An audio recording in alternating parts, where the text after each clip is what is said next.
সোজা বরাবর দে।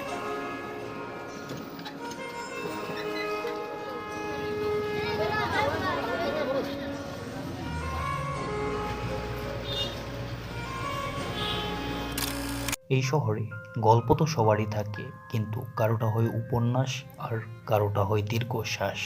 গল্প লেখার মতো কত চরিত্র ঘুরে বেড়ায় আমাদের চারপাশে।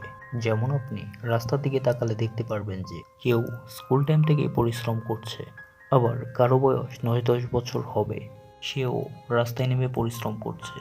আসলে বাস্তবতা তো মেনে নিতেই হবে। বাস্তবতার সবচেয়ে বড় উদাহরণ ধরুন এই ছেলেটিকে। তার বয়স কত হবে, হয়তোবা 9-10 বছর, এই বয়সেই রাস্তায় নেমে অটো চালাচ্ছে। সত্যি কথা বলতে গেলে এই বয়সে ছেলেদের আমি দেখেছি খেলনা গাড়িতে সুতা বেঁধে সেটা দিয়ে খেলা করতে, খেলনা গাড়িটি চালাতে। কিন্তু এর গল্প একদমই ভিন্ন।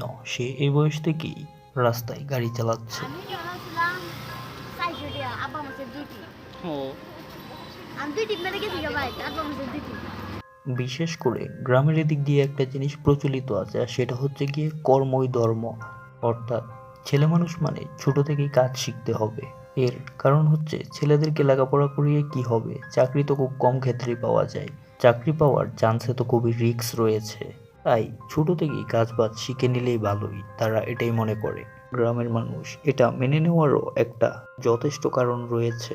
তারা এমন কিছু চোখের সামনে দেখেছে যে কেউ একজনের ছেলে লেখাপড়া করলো, লেখাপড়া করে চাকরি নেওয়ার সময় জমি বিক্রি করেও চাকরি নেওয়া সম্ভব হয় না।